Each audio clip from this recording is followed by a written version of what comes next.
Welcome to the show, everybody. My name is Mark Farzetta. This right here is the Farzy Show. Excuse me. Presented by MyBookie, mybookie.ag. It's wonderful to have you along for the ride. So much to get into today. Some great stuff and some heartbreaking stuff. To me, because I grew up watching him, I was a little on the young side for Pete Rose. But Dikembe Mutombo, man, that one hit me yesterday. I had the chance to. Well, first off, experiencing him come to the Sixers when I was a senior in high school. Like that, I've told you guys many times that 2001 76ers run was the biggest party. That was a party, everybody's house, everyone had a party, every game.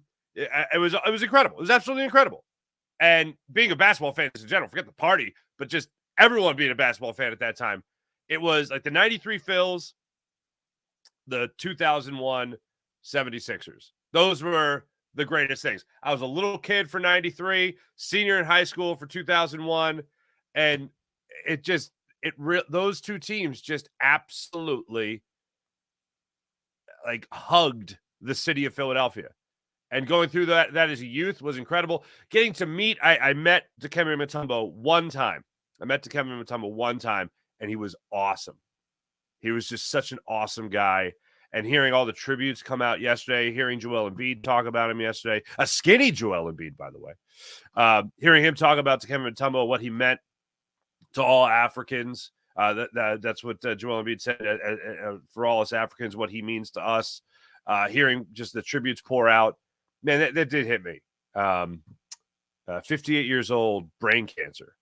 And when I did meet him, he was just so happy to be in Philadelphia, so happy to be around people. And he was doing something with the Sixers that night, and they just told me, "Hey, Dikembe Mutombo's in the Wells Fargo Center. Do you want to go interview?" And I'm like, "What? Yeah."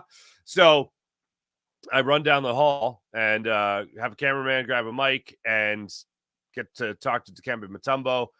And he, of course, I said, what do you think about the people that might be doubting the Sixers this year? And he just gives me the finger wag, like, "Don't you doubt the Sixers." You know what I mean? It just, he knew what people wanted. They wanted his big, giant smile, and they wanted the finger wag. And nobody has done it like Dikembe Mutombo. And I remember watching his career in 1994, I think it was, with Denver beating the Seattle Supersonics. And I'll never forget him just going to the floor, ball in his hands. And, of course, this was on every single tribute video because it's such an iconic moment. And he just goes to the floor and he's holding the ball and he's got this big smile on his face like he can't believe it. It's such an incredible moment. And just watching his entire career was wild. And I'll never forget. I loved Theo Ratliff. Oh, man, did I love Theo Ratliff. I mean, how do you not love Theo Ratliff? And then he gets traded with my man Pepe Sanchez from Temple University.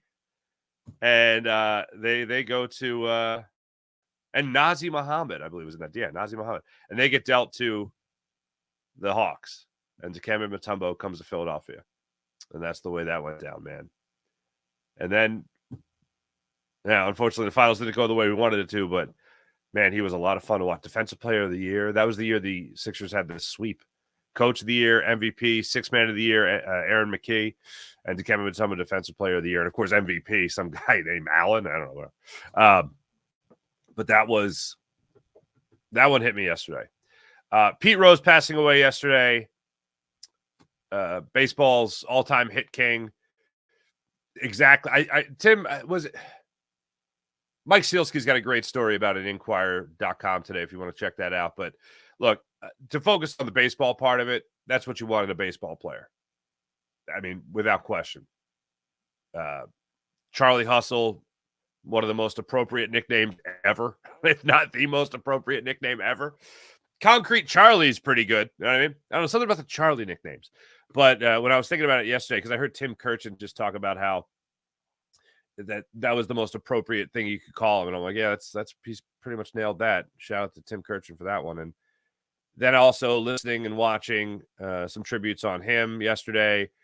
That's what we ask every single player that comes into Philadelphia.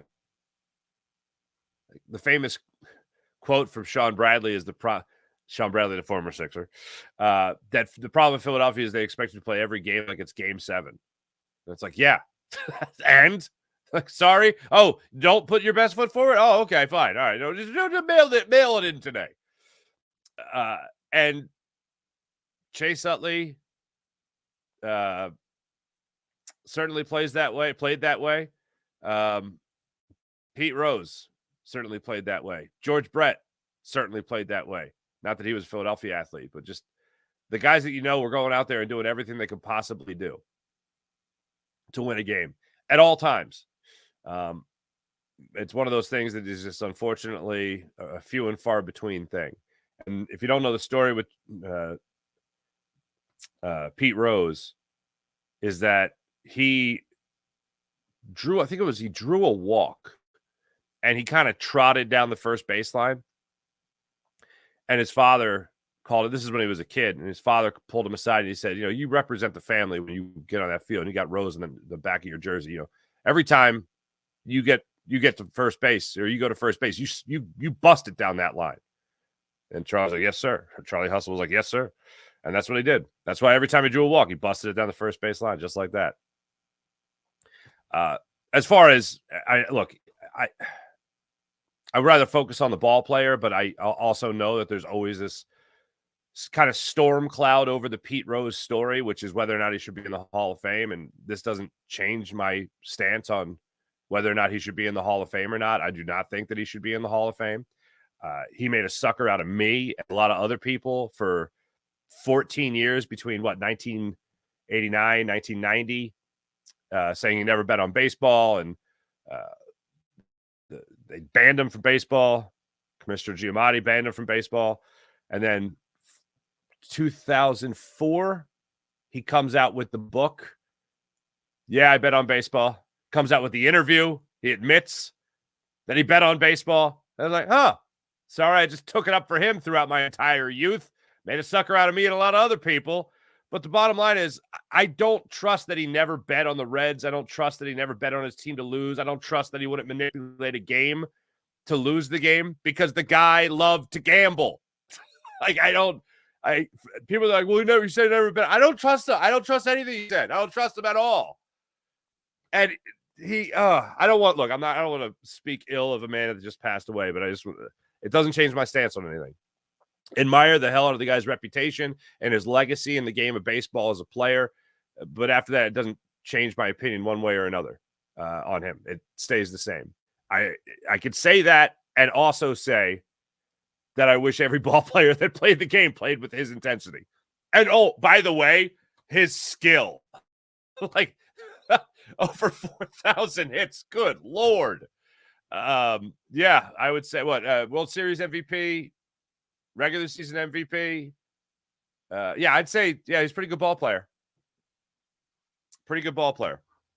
And just in general, and I know this gets brought up a lot, not with just Pete Rose, but it gets brought up, I think football, we've talked about this a lot with players being suspended for gambling, and Isaiah Rodgers, for instance, right? The number one foe of sports, and I know they take the money. They take the money when it comes to all the betting you could do on games now, and legal sports betting and decriminalized sports betting, whatever, all that. They take the money, and rightfully so. But the biggest threat to them is not anything that could really happen off the field, with whether it's all the awful things that could take place. Don't need to go into detail there. The biggest threat is that people feel like they're watching a game that is not legitimate.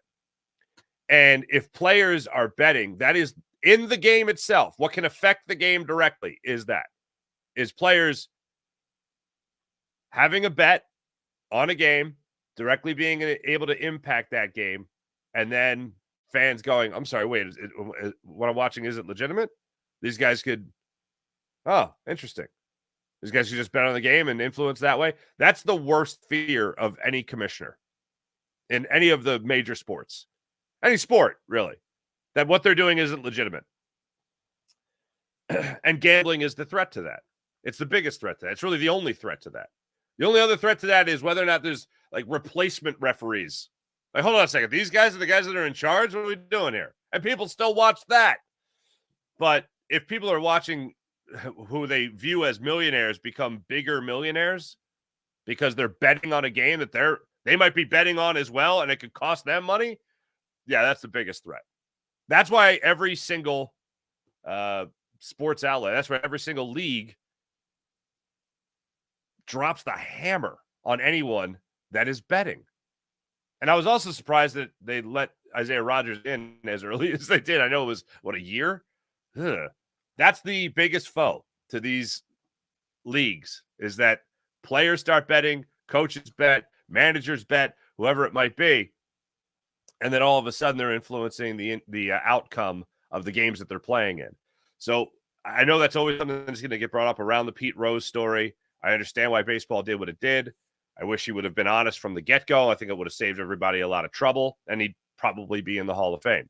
But when you look around the other sports, whether it's the Isaiah Rodgers situation or whatever else it might be, sports have to come down hard on players in the game betting on the game. That's something that they have to do. Otherwise, what they're doing could be quickly viewed as illegitimate. And that's something that threatens the popularity of sport. I saw Pete Rose's son play in Reading when he was with the Reading Fighting Phils. This is Reading Phillies back then. That was cool watching him play. And yeah, it reminded you a lot of his dad just in terms of mannerisms on the field and stuff like that. Just from, again, I was young for Pete Rose, so I've only known Pete Rose through highlights and watching games on YouTube or whatever the case might be. But definitely a lot of Pete Rose Sr. in that. And I do remember Pete Rose Jr. I think it was the Reds. He got called up by the Reds when he was in the Reds organization. And I do remember Pete Rose being in the stands for that. So he could still go to a game at least. But wanted to make sure I definitely touched on two men, icons in the sports world that passed away. Especially Dikembe Mutombo, because I actually got to watch him play and really enjoyed the hell out of his career, albeit brief, in Philadelphia. Philadelphia Eagles. I watched Nick Sirianni address the media yesterday for another 20-plus minute. One thing I got to say about Nick Sirianni, and this isn't selfish, like, oh, I got to sit through a 20-minute press conference, whatever. No, it's not that. It's, dude, you talk too much. You talk way too much. For a guy that is trying to keep things close to the vest, why are you going on and on and on and on and on? And I'm going to play one of the things for you, and you guys can tell me. He literally lists almost every way you could turn a football over. He's getting asked a direct question about Jalen Hurts. And Jalen Hurts turning the football over at an alarming rate. It is uncanny. It is I remember Michael Vick in his second, after the MVP season, Michael Vick put the precious pigskin in peril, I think more than anybody in the NFL over a season stretch. And it was alarming, absolutely alarming. And yeah, you could go through it and be like, okay, that was a bad snap. Oh, he put the ball on the ground, but he recovered it. He didn't lose the fumble, so it's not a turnover, but he fumbled it, but didn't lose it. Bad interception, sail to throw, bad read, whatever it might have been. And I'm watching Jalen Hurts this year, and I'm thinking a lot of the same things. It is horrifying what you're watching from Jalen Hurts. And the horrifying thing about it is that you had a full offseason and be like, all right, you know what? Last year was a fluke. He's coming in this year. Yeah, he's settled. He's going to be good. He's got a better offensive coordinator. It'll be good to go. And no, it's the same. It's the same. It's terrible. And you can make every excuse, or you can try to define or break down every single interception or every single fumble. Be like, oh, see, that wasn't his fault. This wasn't his fault. That wasn't his fault. Yeah, you're still talking about like 25 of them. So that's a trend. That you talk about, okay, fine, a couple. All right, fine. Like Devontae Smith. Should he have run a better route? Should Kellen Moore have even called that play for Devontae Smith when that's more of a swole Batman route than it is a skinny Batman route? Yeah, sure. But who put the ball there? Jalen Hurts put the ball there. He put the ball there. Has Jalen Hurts made a habit out of interceptions? Jalen Hurts made a habit out of interceptions. So we're going to go through every one of them and be like, well, that wasn't his fault because of this. And this wasn't his fault because of that. No, we're going to be like, oh, this is a problem. There's a big question that's come out right now about the Philadelphia Eagles and identity. Philadelphia Eagles and identity. What's their identity? Here's something I've learned. And I learned, you know what I learned this? I learned this recently. I learned this with the 2022 Philadelphia Eagles. Because with the 2022 Philadelphia Eagles, I went, You know what I love about this team? They don't have an identity.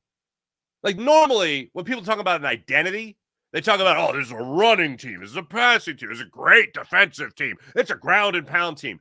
The 2022 team made me not give a damn about what a team's identity is because there's only two identities that a football team has. This is what I've learned. They're a winner or they're a loser.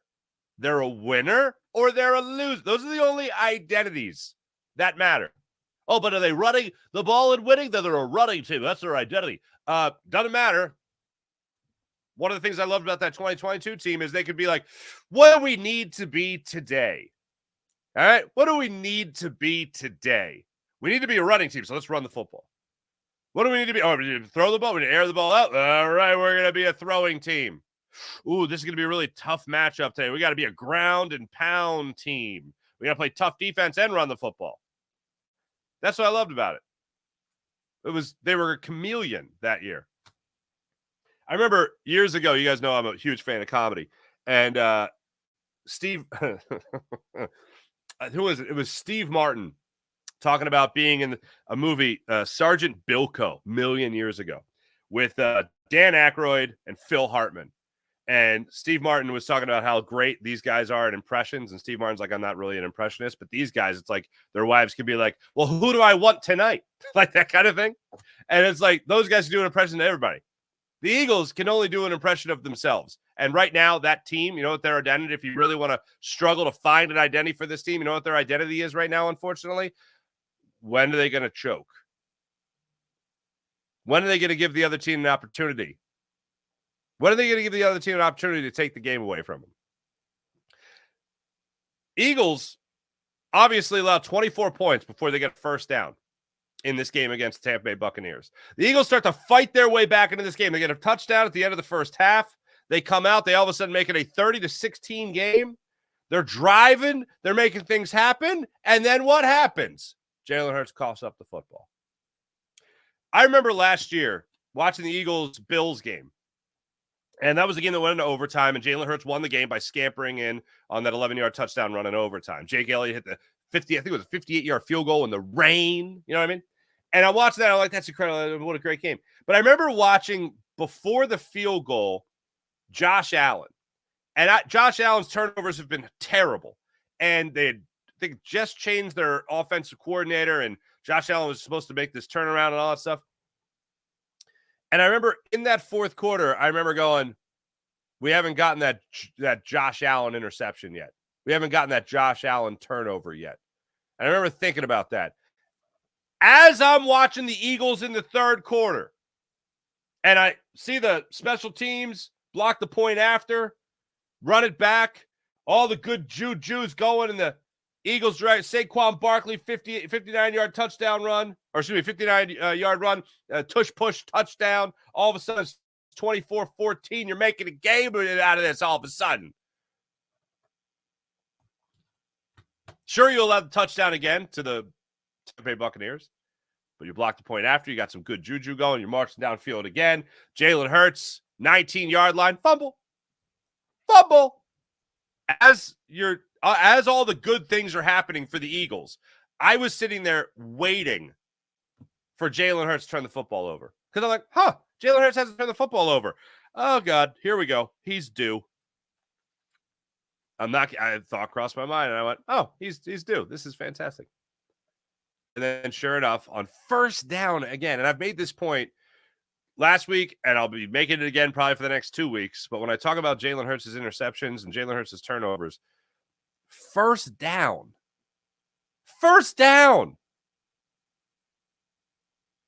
Or it's third down, third and long, you're in the red zone, and he's trying to force something in the end zone rather than taking the points. And I'm watching the drive happen. I'm just like, all right, just don't turn the football over. Just don't turn the football. Just don't turn the football. Strip sack, fumble. Fumble lost. Mojo lost. Momentum lost. And I enjoy watching other quarterbacks and waiting for that moment. And if you're being objective, let's say you're not an Eagles fan, all right? If you watch the Cowboys, for instance, yeah, I went there immediately. Dak Prescott, I watched and go, oh, matter of time. Matter of time. Josh Allen, last year, matter of time. Something's going to happen here. Turn the football over. And that's what's happened. Derek Carr, I don't really have a lot of respect for as a quarterback. I felt like he wasn't going to win that one. And Reed Blankenship was certainly a man stepped up in that situation. But now I watch Jalen Hurts. Now I just wait for the turnover. That's where I'm at right now with Jalen Hurts. I wait for the turnover. And yeah, I'm hopeful, just as anybody who wants the Eagles to win football games, I'm hopeful that Jalen Hurts will come out of this bye week and hopefully he does something to clear his mind, hit the reset button, watch film. He was asked after the Bucs game about, hey, what are your plans for the bye week? He said he didn't know yet. What I would have liked to have heard in that situation, and that's fine, I'm not going to rip him for that answer, but what I would have liked to have heard is just like, get better at football. Come back better at football. Hopefully find some very difficult to find reset button and get back to the guy that I was in 2022. There's a question I've highlighted many times from Olivia Reiner of Inquirer.com, and it was a great question because last year we're listening to Brian Johnson, Sean Desai, Matt Patricia about mistakes. Talking about mistakes. Mistakes are going to get corrected. We're going to correct mistakes. The mistakes that we're making, we're going to stop making them. And we're going to right the ship. So Olivia Reiner finally asked the question. So you guys have been saying that for a while. How come they're not corrected? No answers. Nobody can answer the question because nobody has the answer to it. How's Jalen going to stop turning the football over? What do you think? Nick Sirianni all of a sudden is going to be honest with you? Here is so yesterday, Jimmy Kempski, Philly Voice, asked this question. I'll let you hear the tail end of it because I thought this was really interesting. The tail end of the question and then the answer. To set it up, the way this goes down is that Jimmy Kempski asked, in 2022, Jalen Hurts turned the football over per game. I think he averaged like 0.6 turnovers per game. I think that was the number. 0.6 turnovers per game. Obviously, since then, it hasn't been good. It's been bad. It's been really, really bad. He's up to 1.4 turnovers per game from last year and this year. So here's the way your boy, Nick Sirianni, answered the question about turnovers from Jalen Hurts. What worked those 2 first years? Yeah, good question. All right, I'm going to stop it right there.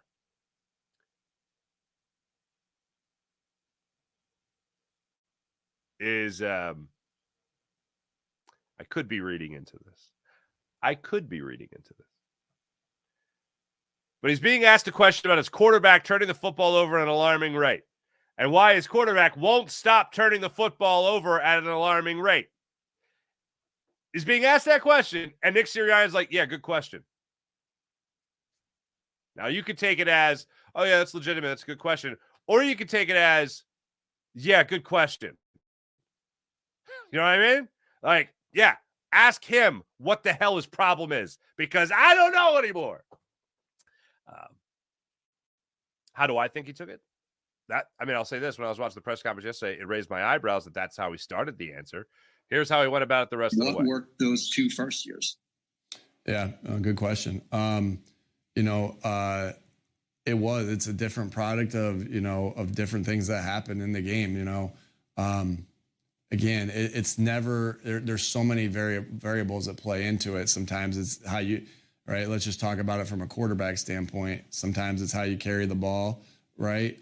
When you're running, and it's carrying the ball when you're escaping. Then it's, the time to throw, deeper developing plays. Sometimes it's about the protection and having a hat for a hat. Sometimes it's about losing a one-on-one there. Again, it's going to always, sometimes it's about, the route detail and the route discipline and how that's affected, or, a missed throw or a misread. And the criticism is always going to go to him the most because he touches the ball the most, and he's always going to have more turnovers than everybody else on the team per se. Now, we've turned it over as a football team. Again, I go back to this. We've turned it over as a football team these past, again, this year is really all I'm focused about. And 23 more than we had in 21 and 22. And we're seeing the results of that. Like, as what I've told you guys, like, it's not sustainable winning games when you're turning the football over. Again, you win as a team, you lose as a team, you turn the ball over a team, you turn the ball over as a team, you protect the football as a team. And so, again, it's important that we all understand that, coaches, players, we're all in this together, because the only way to get the win-loss column fixed, the start of it, is the protection of the football. Yeah. All right. Nobody else is turning the football over there, Nick. There's 5 turnovers for your quarterback. 5 turnovers for your quarterback. 24 turnovers over the last 2 seasons. And checks notes, you just finished week 4 of this year. I want Nick Sirianni to no longer be the head football coach of this team.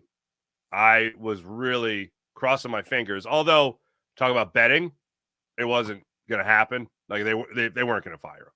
Like, Jeffrey Lurie has never done it. He's never. Like, Ray Rhodes made it. Andy Reid made it a number of times. Okay, Chip Kelly didn't coach the final game of his final year in Philadelphia with the Eagles. Okay, Doug Peterson obviously finished out the season. They're not firing after 4 weeks Nick Sirianni. If the leash is that short, then they shouldn't have even brought him back, obviously. And I was for not bringing him back.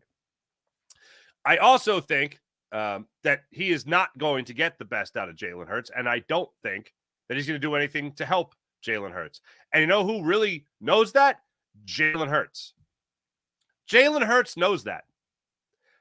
Jalen Hurts has no confidence in Nick Sirianni. Jalen Hurts tolerates Nick Sirianni. Now, look, is that a good thing? No, obviously not. Should Jalen Hurts be like, hey, anybody that can help me, please help me? But you know who I think he knows can't help him? Nick Sirianni can't help him. I would love for Jalen Hurts to take ownership and just, not give the football away, make better throws, make better decisions. That would be nice. But I feel like the Eagles invited back a very bad ill will. I think they invited back ill will between their head coach and quarterback when they brought back Nick Sirianni. And I think you had to make a choice. And I don't think they were going to choose against their franchise quarterback, because that's what like it or not, he's your franchise guy, at least right now. And you don't want to say that about a franchise quarterback, because when you're talking about a franchise quarterback, you want to talk about a guy that's going to be here for 10 years, 15 years, have the Jalen Hurts era in Philadelphia, You don't want it to fizzle out like Carson Wentz. And yeah, there are a lot of similarities, unfortunately. Turnovers, bad decision-making, hero ball. That's not great. And you're not going to get the best out of Jalen Hurts with Nick Sirianni as the head coach. Even with a healthy A.J. Brown, and even with a healthy Devontae Smith, and even with Lane Johnson, as good as I think those guys will be all together when they are all together, I don't think that's going to be sustained success to the point of actually making it and winning a Super Bowl. Because look at all the things that have changed around Nick Sirianni since he's been here. Not just from his dwindling responsibility, as I referenced many times, but also the coaches around him. How do I know that all this wasn't Shane Steichen's success? How do I know that? We'll never know that. But here's what it looks like. It looks like it was all Shane Steichen's success. And Nick Sirianni now being more involved, at least that we know about him being more involved with every here and there calling a play. Like, no thanks. I'd rather you not. I'd rather you let that up to the guy that now being involved more in game planning. Rather not. I think that's kind of what got us here. And this isn't some vote of confidence for Kellen Moore, especially not after that last performance against the Bucs. Because as I said, last week was a measuring stick game against the Buccaneers. You got blown out against the Bucs in your last game of the season. Then your fourth game of this year, you get blown out against the Bucs. Oh my God. Why did this team make any changes? Bottom line is, I'll save this part of it because I want you to hear this last thing. So Brooke, I forget the gentleman's last name, but he asked this question, and the question's about discipline and accountability and how they went through the locker room after the Bucs game and this year's Bucs game, Sunday's Bucs game. And they went through the locker room and they said, all right, well, what do you guys need to do on stuff? And everybody to a man's like accountability, responsibility. We got to get better. We got to improve, hold ourselves accountable, because accountability is when you're accountable, it's accountability for yourself when you hold yourself accountable. Okay, great.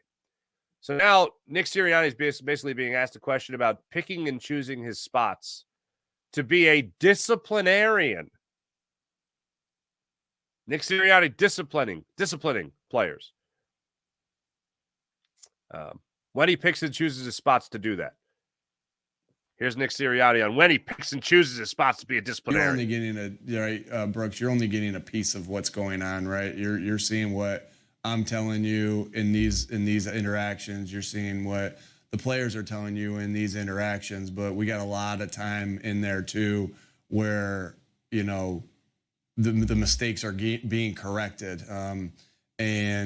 We're going to take accountability first and foremost, because that's the only way you can continue to. But that doesn't mean as a coach that you're not. Yes, as a coach, I'm going to go up there in front of the team first and foremost and say what I screwed up. But then I'm going to tell them what I feel like they screwed up, right? And I'm going to tell the coach. That's my job as the head coach. And I'm going to tell the coaches what I think they screwed. The coaches before the players even get there, what I think they screwed up. And that's not an indictment on anybody. It's all in the attempts to get better. And so, again, accountability is key if you're going to fix mistakes. And you got to look at yourself first. But then as leaders on the football team, you got to point out what the mistakes are. That's my job as the head coach. That's the coordinator's jobs. That's the position coach's jobs. That's the leaders of our football team's jobs to point out the mistakes that are happening. So I do want you to see in public that it's only us taking accountability for ourselves and not pointing the finger at anybody else, because that's where it starts. And then what we do behind there's a lot that you don't see, obviously, behind closed doors of how we get things fixed. You guys don't see the hard ass that I am behind the scenes. You guys don't see the tough guy that I am behind the scenes correcting these mistakes, because I don't know if you noticed the mistakes from last year, because I'm such a good disciplinarian and I hold players accountable so well. The mistakes we made last year, we're not making this year. Checks notes. Yes, you are. You're making those mistakes. 5 turnovers already for your quarterback this year. 4 interceptions for your quarterback already this year.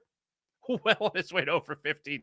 That's not, or excuse me, on his way to over 15 interceptions. How many interceptions did he have last year? Oh, yeah, 15. We're still trending in. Yeah. I'm a huge Jalen Hurts fan. I would love to see him correct these mistakes. I want Nick Sirianni to see the light and become a guy that can hold these guys accountable and get the best brand of football out of them. But I'm not seeing that. Like, overall, you want to talk about discipline? Like, yeah, okay, I understand. What do you get? Hey, take a lap. Like, no, this is the NFL. They're not doing that. I ultimately, the head coach has to be the pulse of the team. Like, everything has to stem from he has to be the foundation in which you build on. Is Nick Sirianni that guy? Can you honestly look at Nick Sirianni and go, oh, yeah, this guy's got this? Solid foundation. Like, even the players are built on top of that. I don't have any confidence. There's a lot of cracks in that foundation. And although you got some beautiful pieces of lumber being put on that, and A.J. Brown, Devontae Smith, I think Jalen Hurts can still be a guy, can still be the guy. But this is what it's all stemming from this. No, thanks. And here's the thing.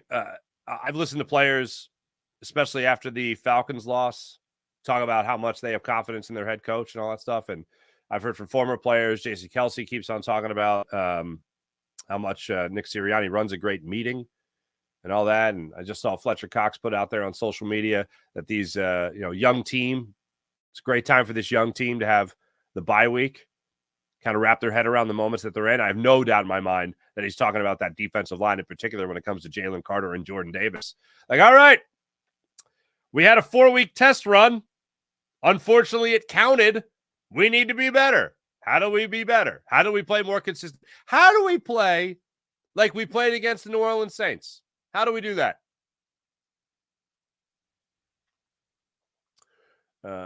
It doesn't feel like it's going to change as far as the dynamic goes between the head coach and the quarterback. It doesn't feel like the dynamic's really going to change between the head coach and the rest of this team, in all honesty. This is another variation of the Philadelphia Eagles with Nick Sirianni as the head coach, with Nick Sirianni supposedly having to do less, but maybe now overemphasizing other roles that he has on the team that might make his message be worn thin a little faster. Ultimately, I mean, as they say, winning is a great deodorant. A.J. Brown comes back after the bye week. Devontae Smith comes back after the bye week. Lane Johnson. Hopefully all these guys are back and ready to play after the bye week. Ultimately, I think that offense, it's really going to be hard to screw that up on a consistent basis. You could certainly say that should stay in control earlier in the game against the Packers. We still put up 30-plus points. You didn't have A.J. Brown against the Falcons. You didn't have A.J. Brown against the Saints. You obviously didn't have A.J. Brown against the Tampa Bay Buccaneers. My feeling on the rest of the season for the Eagles is that, and it all depends on staying healthy, and I hate going into that because it's football, and it's hard to stay healthy in a football season. But if you have A.J. Brown, Devontae Smith, Saquon Barkley, and your offensive line is somewhat intact, I think you're going to win a lot of football games. Now, if your defense doesn't tackle, well, then that goes out the way. And this is not a yesterday I said this, and I'll reiterate it. The fact that the Eagles missed so many tackles gives me more confidence actually in the scheme. I shouldn't say confidence. It makes me feel a little bit, I don't feel as bad about the scheme as I do about the personnel. Because, like, yes, you as a coach, you have to be a disciplinarian, to use that word again. You have to make sure that your players are in the right position. Your players were in the right position to make a play a lot of the time, and they didn't make the play. Like, you schemed them to be in the right spot. They either got pushed aside by Mike Evans, CJ, Chauncey Gardner-Johnson, or they were right there to make the play and miss a tackle. Avonte Maddox, Reed Blankenship right there at the goal line, Nakobe Dean. Like, that many missed tackles. Guys were there to make plays. That's Vic Fangio's job. They were there to make a play. And they didn't make it. That's on the player. Now, unfortunately, Vic Fangio just can't look at the guy and go, and now, boom. Hold on, let me touch the mic. Now you're a tackler. Now you can tackle. Boom, you're a tackler now. These guys are professionals. They're supposed to be able to tackle. What are they going to? Was the hip drop throwing them off? They can't hip drop tackle anymore? I don't think it's that. This was a problem last year. It's a problem this year too. It ain't just Vic Fangio. Would I like him to be more aggressive? Absolutely. He's not excused because his guys can't tackle. I'm just saying, all right, if we're talking about scheme, it's like, put it this way. If Jalen Hurts was hitting guys in the hands consistently and those guys were just like, I don't know how to catch a football, and they kept on dropping the ball, I'd be less inclined to be pissed at Jalen Hurts and more pissed at his receivers. Vic Fangio has put these guys in the position to make a play, and they're not making the play. So in the scheme of blame, I'm more pissed at the players than I am at Vic Fangio. Either way, I mean, they got to correct this. They can't. I don't see the defense being that bad consistently. But when the offense is healthy, I do see them being a lot better. A lot better. Hopefully it's enough to overcome the horrible power structure that the Eagles have right now. One thing that Jalen Hurts did say that does make me a little bit more cautious is coming into the season when he was asked about what happened last year and how you put that behind you and all that. He talked about one of the things he learned, and he told this to Jason Kelce too. He reiterated it to Jason Kelce when Jason Kelce interviewed him ahead of the Monday night game. And he said, ultimately, what I learned from last year is you got to keep pushing forward, and that talent isn't enough. Just being talented is not enough to win in the NFL. You have to be a well-oiled, well-structured machine to win. That second part of it, my words. But that's what I take away from it. You can't just, we're good, we're going to win. Like your coach used to tell you when you played basketball, baseball, whatever you played, softball as a kid, you show, hey, you guys think you're good enough to just show up and win. You guys are not good enough to just show up and win. I've coached teams that were good enough to show up and win. You guys are not good enough to just show up. It takes effort, it takes playing together, it takes accountability. You know what's funny? I'm talking about my 8th grade head coach. All right, Al Mayo, what's up? Mike Carty, what's up? I'm talking about those. I'm talking about like that. And this is exactly how Nick Sirianni talks. He's talking about NFL players.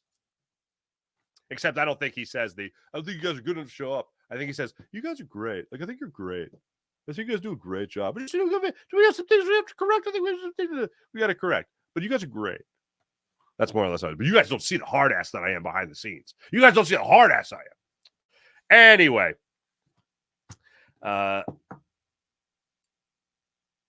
That's the way I look at the Eagles. Let's knock off the turnovers, get healthy, and you'll probably be a better football team. Go figure. How does that work? That's pretty amazing, isn't it? Before I go any further, I want to make sure I get this in. Do I have it? I don't have it. I have it. I'll get it for you guys. Your Philadelphia Phillies are now in waiting mode. That's what they're in right now. Here's the way it works out. The Braves and the Mets are now both in the postseason. Let me say this. I hate the Atlanta Braves. I hate the New York Mets. Still, screw the Mets. But I'm about to say something nice about the Braves. Hot damn. Hot damn. Now, Marcelo Ozuna has had a fantastic season. Austin Riley's done. They lose their MVP and Ronald Acuna. Ozzy Albies is gone for, 3 months? Whatever it was. Comes back at the end of the year. They get some pretty damn good pitching. Ronaldo Lopez gets banged up twice this season, I think it was. And they're a playoff team. They're taking on the San Diego Padres in the wild card round. The Mets, who, yeah, I agree. A lot of people wrote them off, myself included. They go to London and they played, they played the Phillies. And they reset their season coming back from London, and they're a 10 times better baseball team all of a sudden. And now they got the Brew Crew to face the wild card round. If you didn't follow that game yesterday, by the way, between the Mets and the Braves, the doubleheader that was pushed back to yesterday because of the hurricane. Holy Stromboli. I can't even recap it for you. It was so insane. But I had some running around to do, and I'm following it on my phone, and I'm like, holy God, oh my God, oh my God, oh my God. I will say this, though. I did go back and watch the extended highlights. Can we stop with the Francisco Lindor Linsanity? Can we stop with that? Can that end? I feel like if I was a New York fan, I'd be like, whoa, whoa, whoa. That'd be like having a second Macho Row. You know what I mean? Like, you can't. It's like when a lot of people some of the people refer to the Flyers as Broad Street bullies. I'm like, hold on a second. Let's like, I had a conversation with a Reds fan once, as appropriate with Pete Rose, with a Reds fan about the Big Red Machine. And they were referring to like the Adam Dunn Reds as the Big Red Machine. I'm like, do you hear yourself? Because that was like, I'm not even a Reds fan and I'm offended by that. But anyway, the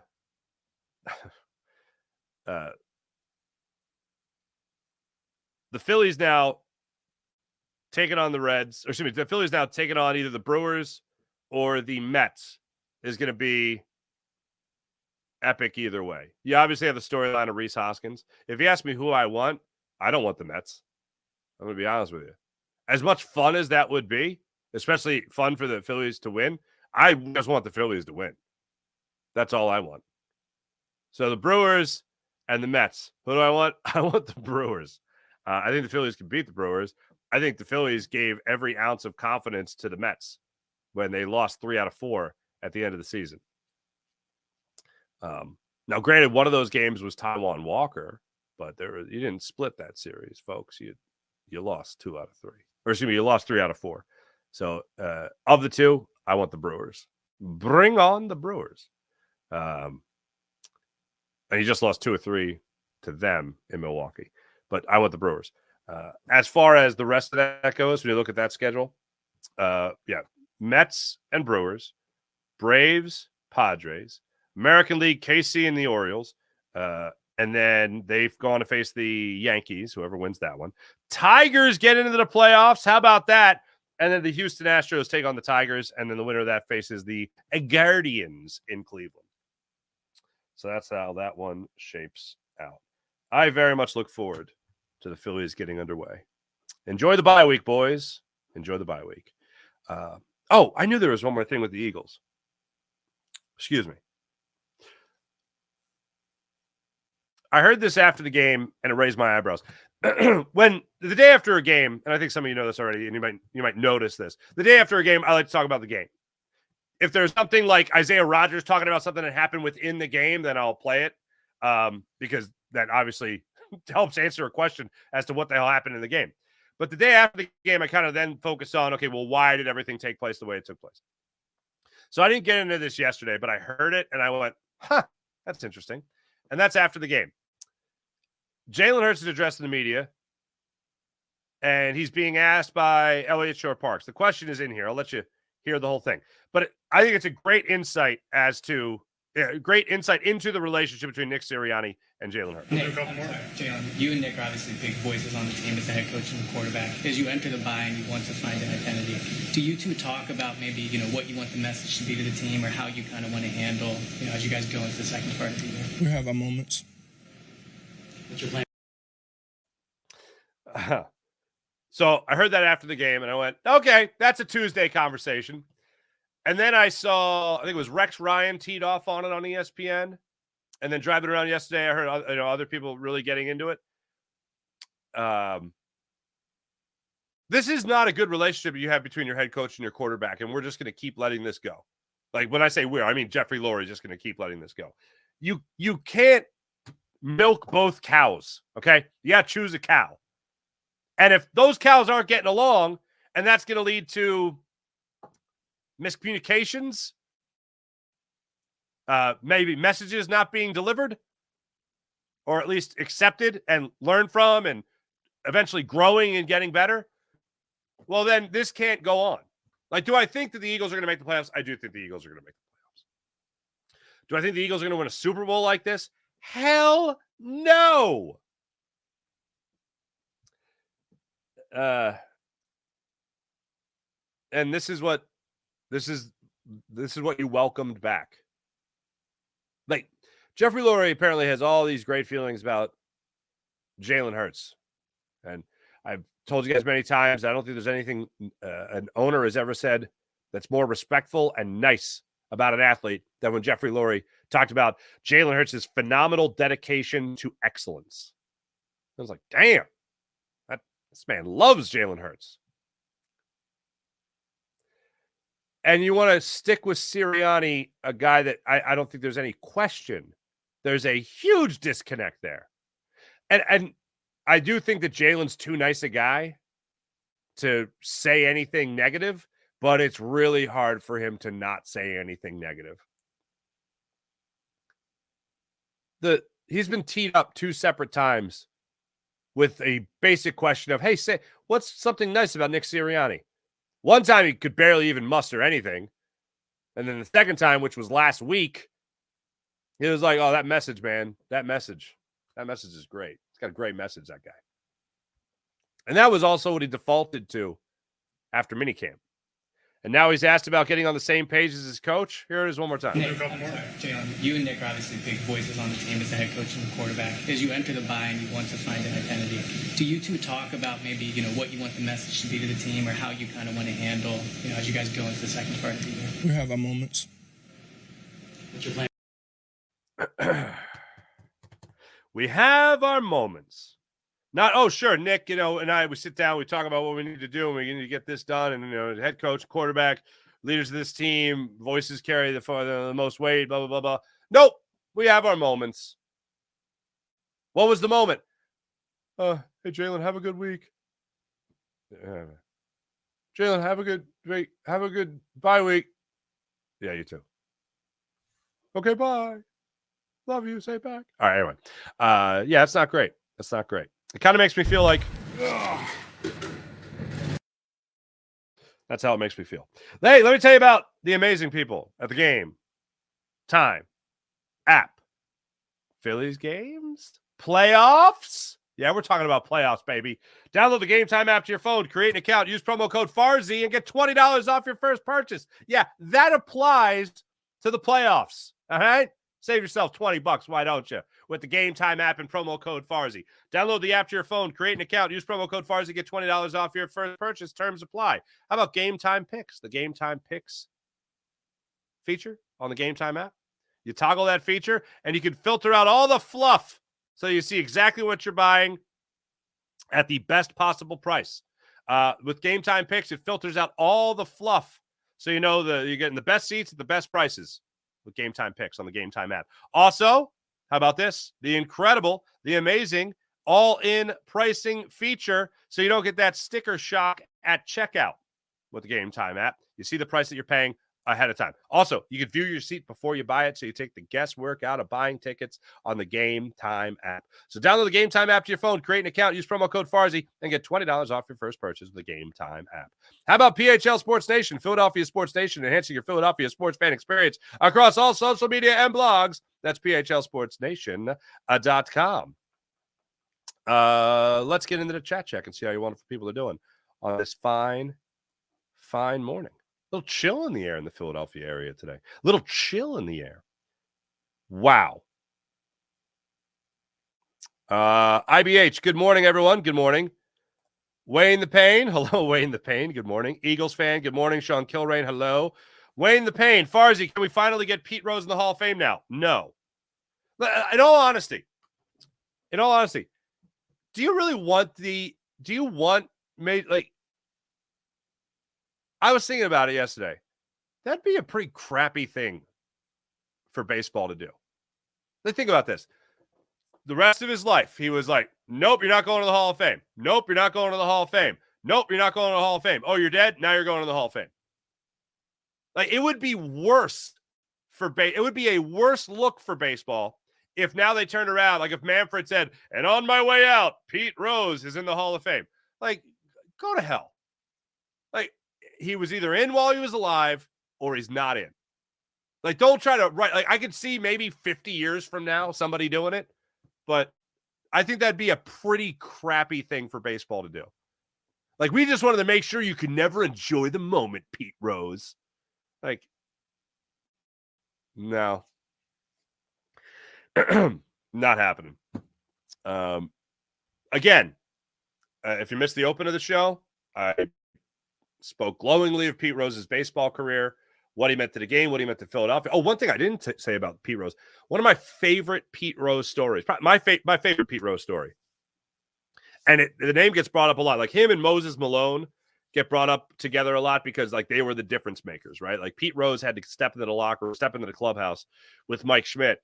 And Mike Schmidt would be talking about, like, how he's going to face a hitter or a pitcher. And he's like, oh, this pitcher, he's got my number, blah, blah, blah. And Pete Rose had to be the guy to be like, you're Michael Jack freaking Schmidt, okay? Do you know how many pitchers poop their pants when you step into the batter's box? Like, have a little confidence, man. Like, having that guy to kind of be the reality check guy and also let you know that you're pretty damn good too, I think that made a huge difference. But anyway, Wayne the Pain, that's where I'm at on Pete Rose. And I was thinking about it from baseball's perspective. Because, like, look, I don't have a say. I don't have a vote. But I was thinking about it. Like, if I was baseball, do you let him in now?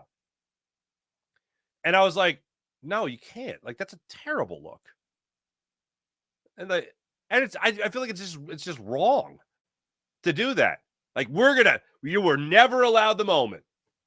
And now we're going to do it. I think that's pretty scummy. Mike Fuji, hello. Good morning, Mark and Web folks. Charlie Hustle played every game like Game 7. Yeah, 7th game of the World Series. Absolutely. IBH, great recollections this morning. Our youngest age memories are always the best. Dude, I would have been 18. Yeah, I would have been 18. I would have been 18 because I was a senior in high school. And that trade, I'll never forget it.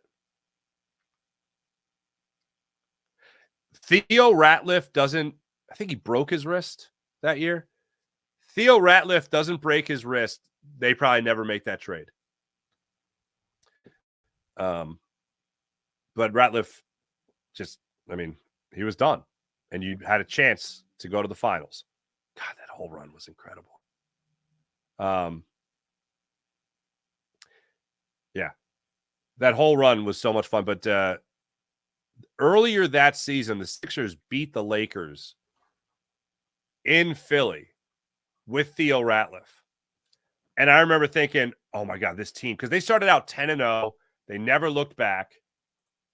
And I just remember thinking, oh my God, this team could win the title. This team could do it. And the Sixers played let me pull it up. The Sixers played the Lakers.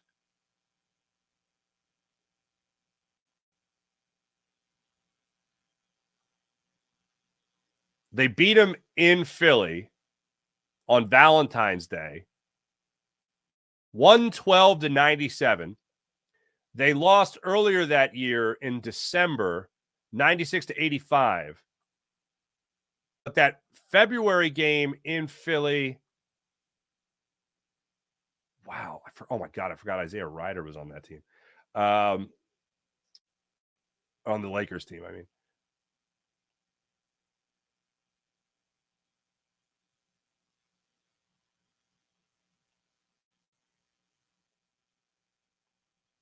Yeah, they beat him in Philly. Iverson, what did he drop that night? 40. He dropped 40 in that game. Holy Stromboli. Yeah. Ratliff didn't even play that game. Nazi Mohammed played that game. Kobe dropped 18. Shaq 29 and 11. Rick Fox. Ugh. Where's Robert Horry? Did he play in that game? He did. No points. Screw you, Big Shot Bob. Flipping off the crowd, whatever. But I just remember thinking, oh my God, the Sixers could do this. They could do this. And then the bottom line is they had to trade Theo Ratliff. They had to get a center, and they got a center, and they made it to the finals, and then they didn't. They didn't win.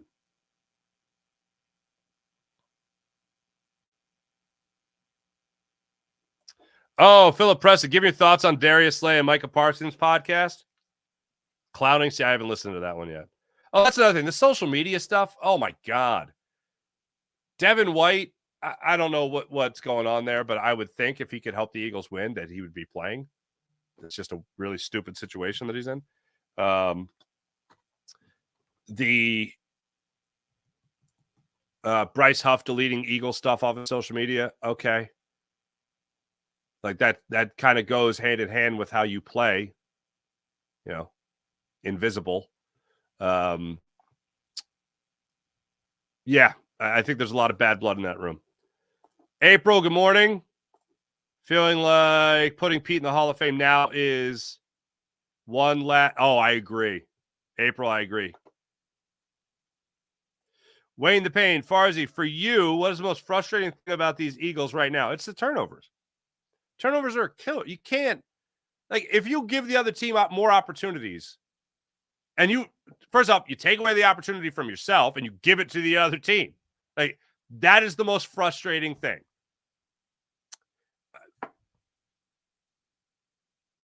By far, that's the most frustrating thing. After that, if I had to rank them, I'd go turnovers, the quarterback head coach relationship, and missed tackles. Again, because the missed tackles to me are like, oh, look, good. You're there to make the play. Whoop, whiff. That is Very frustrating. Jason A., rest in peace, Mutombo and Pete Rose. Did anyone see who the third celebrity was yesterday? Usually in threes. I did not.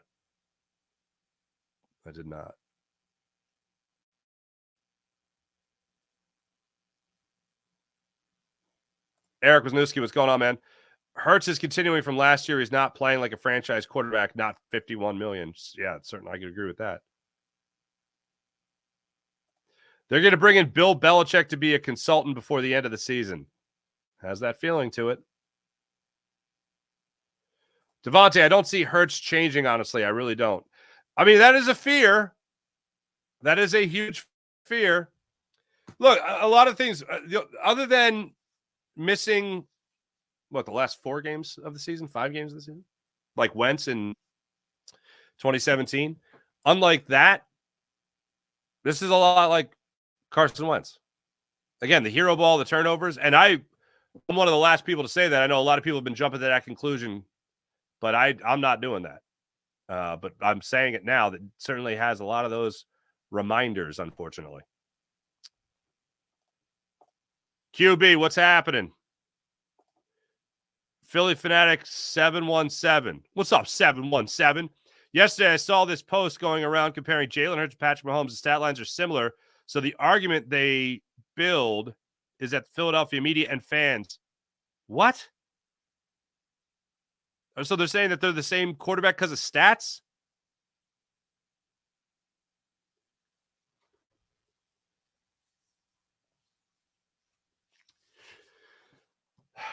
Philly Fanatic, thank you for bringing that to my attention. I didn't see that. But here's speaking of things I've learned. This is I want you to say this with me now because this is not a quote. This is just, I believe, the best way to say something. Okay. Numbers never lie, but they sure as hell deceive. Okay. Numbers never lie, but they sure as hell deceive. Okay. Stats are a great measure for seeing what you do over a long period of time. Okay. Fine. And you need them. You have to have them. Okay. But just like you just heard Nick Sirianni talk about the different ways you can turn the football over, you need to know that. Like, for instance, if you see a quarterback has 3 interceptions, you go, oh, he's got 3 interceptions, okay? Then you watch the game, and you're like, okay, that was a drop in the wide receiver's hands that he flicked up into the air, and it went down into the hands of a defensive back, whatever. A fumble, a lost fumble. That was a bad snap. That wasn't even on the quarterback, but the quarterback gets charged for it. So, like, my point is that could be a really bad game, and that's an example of, oh, look, the stats are bad for the quarterback, but it wasn't his fault. But this, talking about 24 turnovers in the last 2 years, all that, there's one common denominator, and that's the quarterback. And if you want to compare Patrick Mahomes and Jalen Hurts, first off, how dare you? Second, do you watch a lot of football? And 3, when you watch them play, do you really say to yourself, oh, yeah, these guys are the same? Because I don't. Philly media is, 24 turnovers. That right there is not deceptive. That is 24 turnovers. One common denominator. The guy turning it over. Twiz, hello. Eric, hello. Mahomes has 3 Super. Oh, yeah. How about that stat? Robert M., thank you. All caps. Don't compare a Super Bowl champion to a guy that can't read a defense.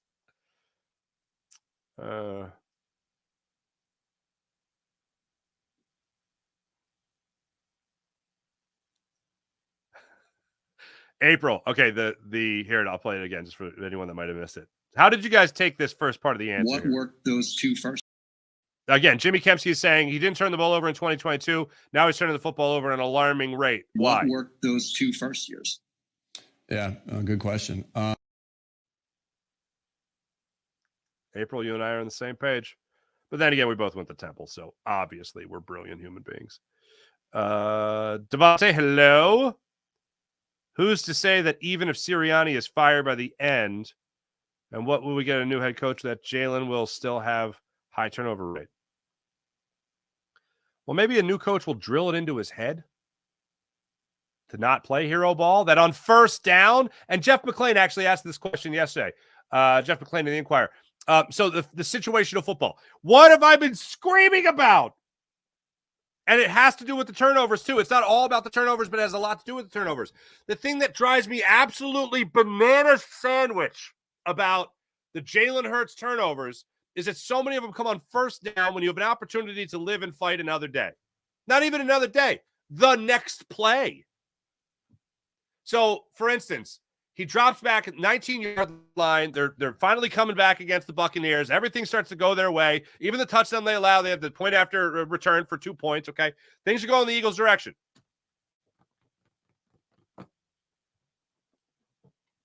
On first down, Jalen Hurts is in a pocket with people swarming around him. Was it Levante David that got his hand in there? I think it was. You know you're in the phone booth. And he freaking 99-yard touchdown passes it like he's trying to throw a 99-yard touchdown. And get out of the pocket, man. Take a couple yards. First down. You're in field goal range. Not that you wanted a field goal at that point, okay? But just situational football. Third down, interception, middle of the end zone against the Falcons. You have the field goal. First down, red zone against the Packers in Brazil. Throws it in the middle of the end zone. Intercepted. What are we doing? What are we doing? Situational football here. I might have those downage reversed from Falcons and Packers. But anyway, last year, 8:15 to go against Seattle Seahawks.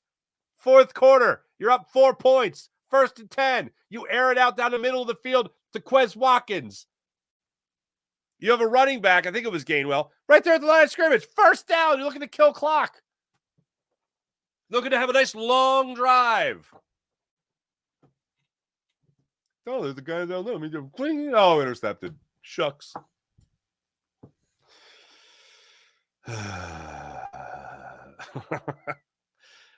Busy. What's happening? Welcome to the chat.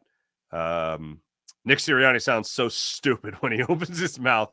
Just a bunch of BS. Yeah, pretty much. Anybody comparing Jalen Hurts to Carson Wentz is a moron. I have more faith in my quarterback, even if you don't. Go Birds. Well, Philip, I maintain this. Here's the deal. Right now, you can't deny that these seem like very similar. No, excuse me. You can't deny these are very similar scenarios. Carson Wentz and Jalen Hurts. Now, to your second part of this point, I have more confidence Jalen Hurts will get out of this than I did that Carson Wentz will get out of this. Or I have more confidence that Jalen Hurts will get out of it than I did that Carson Wentz would get out of his funk. And it turns out it wasn't just a funk, it was him playing football. And that's the way he's going to play. But it's going to be really difficult, I think, for Jalen Hurts to do this with Nick Sirianni still having any fingerprint on this. And that's why I'd love to see the Eagles make a change. I doubt it's going to happen in season, but the Eagles need to make that change. For them to win a Super Bowl, I think they have to make that change. Jason, I can't even watch his press conferences anymore. They make me sick. Charles Day. That's right. John Ashton from, you know what else he was in? He was in Little Big League. Beverly Hills Cop movies, Little Big League. He was like the assistant manager or the bench coach. All right, Billy, give me this. What would you do in this situation? Oh, great movie. Phenomenal movie. If you were a kid and you watched that movie, you didn't think you would be a big league manager? Come on. John Silverman, I believe it was, as a pitcher. He was a pitcher in that. Yeah. Did Ken Griffey Jr. make an appearance in that? He did make an appearance in that. Wow, what a film. A Bill Haywood. All right, anyway. Babs! Hello, Babs. Since Hurts has been the quarterback, the Eagles have run college, high school offense built on quarterback runs and broken plays because he can't play from under center, drop back, read defenses, and throw downfield. There's been a lot of those. I don't know. I got a higher opinion than a lot of people on Jalen Hurts, because I have seen him drop back, thread the needle. But don't get me wrong. His bread and butter, Babs, I agree. His bread and butter has been the broken play. So in a situation where you're being stormed and you got pressure and you're in a really tight window, maybe escape the pocket and get to your bread and butter that you're pointing out, Babs. Philip Preston, look at the third string wide receivers Jalen Hurts had to play. Okay, stop it. All right. The turnovers didn't just happen against the Bucks. Again, we're talking about 24 turnovers over the last 2 seasons, and it's week 4 of this season. Okay? So he's had A.J. Brown. He's had Devontae Smith. He's had Dallas Goedert that, for whatever damn reason, they don't want to get involved in the game plan until they're forced to. And now he's got Saquon Barkley to throw in the mix too. This isn't a new occurrence. Oh, Eric, Doug was the right coach for Jalen? Maybe. Woody Buzz, Nick sucks. Hilarious, Darius needs to exit stage left due to certified clown people. Yeah. Doug's not working out so well in Jacksonville right now.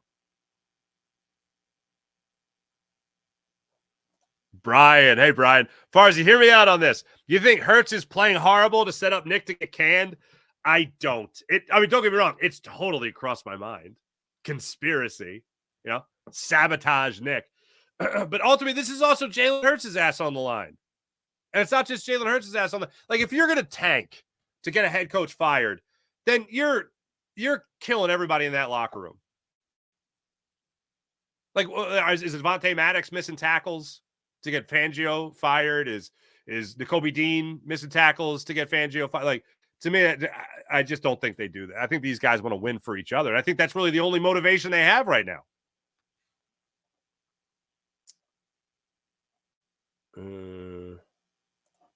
Sean Kilray, Devontae Maddox doesn't deserve to be on the field, period. He's undersized and can't cover, in my opinion, Farzi. You agree? He is undersized, and that's why I was looking forward to him being more of a deep man safety than an in-the-box or slot safety or corner. But it hasn't worked out. It has not worked out. I agree.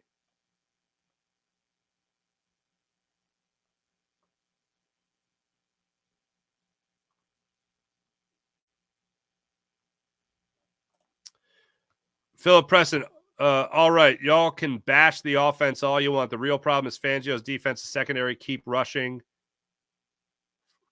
for knowing that it won't work. Oh, hold on a second. Let's not act like there's one problem on this team right now. Let's not do that. There are many problems on this team, and that's one of them too.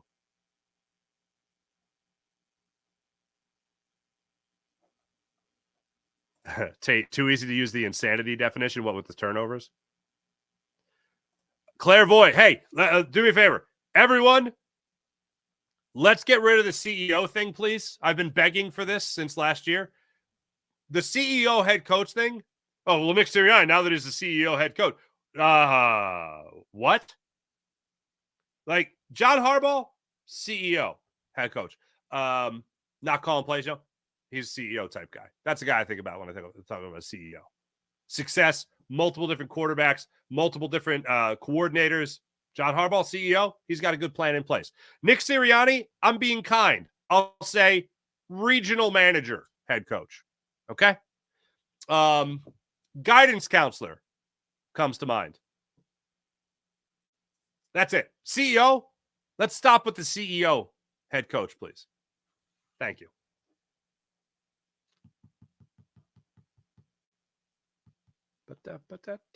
Oop, here we go. We got a record. 8-9 Eagles go, says Eric.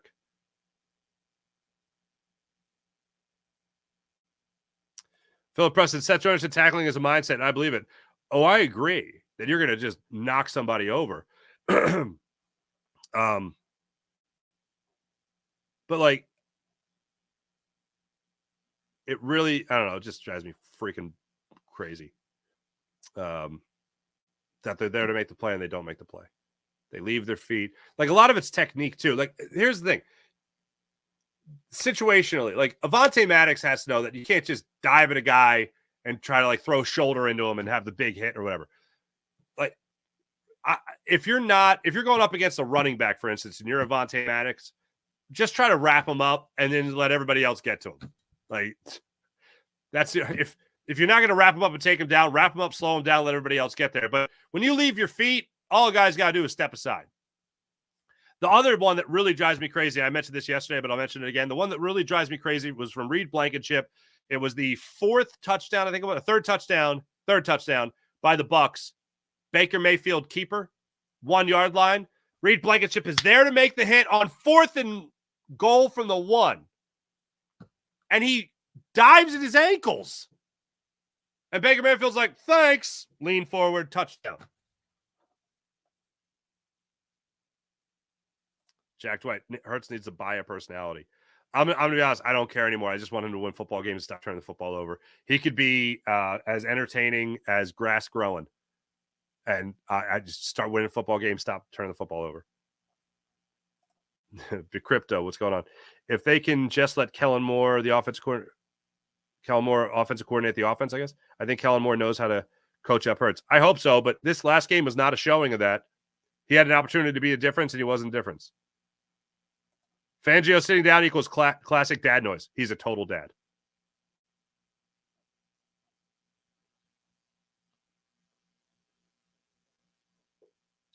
I didn't see that. Chris Long made a $25,000 donation to help Western North Carolina. That's awesome.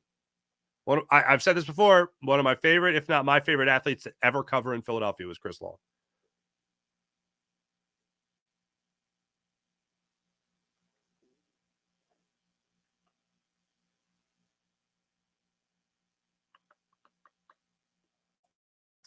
Uh, 76ers media day yesterday. I referenced what Joel Embiid said.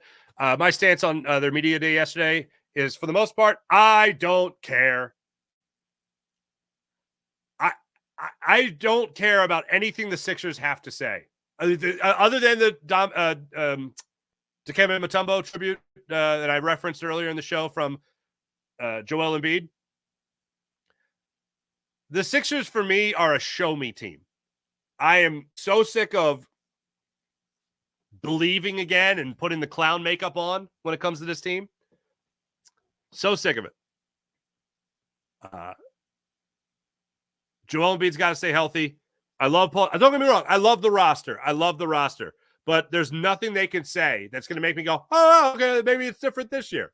I know Tyrese Maxey's great. I love him. I know Joel Embiid's great. I love him. I hope he stays healthy.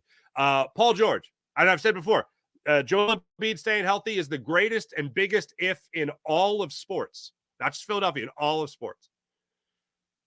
Because if he stays healthy, they win a championship. Done. Signed, sealed, delivered, parade down Broad Street. Biggest if in sports.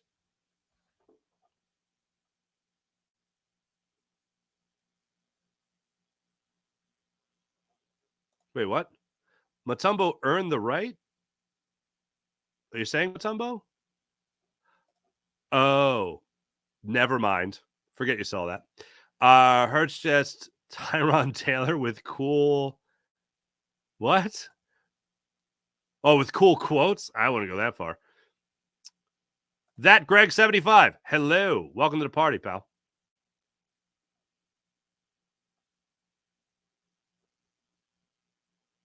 KJ Wentz didn't even turn over that much. Thanks, everybody in the chat. You guys are great. Cherry Blossom, Brian Johnson flourishing. Yeah, how about that? That's fun. That's fun. Thanks, everybody in the chat. You guys are great as per usual. Whoa, I'm going way over today. But you know what? That's fine with me. Yeah. Thanks for watching. Thanks for listening. My name is Mark Farzetta. This is the Farzy Show presented by MyBookie, mybookie.ag. Don't forget about our wonderful friends at the incredible Game Time app. Download the Game Time app to your phone, create an account, use promo code Farzy, get $20 off your first purchase. And how about PHL Sports Nation, Philadelphia Sports Nation, enhancing your Philadelphia sports fan experience across all social media and blogs. That's phlsportsnation.com. Thanks for watching. Thanks for listening, everybody. Have a wonderful rest of your day. I'll be back with you guys tomorrow to talk about the Eagles, I guess. Yeah. Yeah. Thanks for watching, everyone. Catch you guys tomorrow.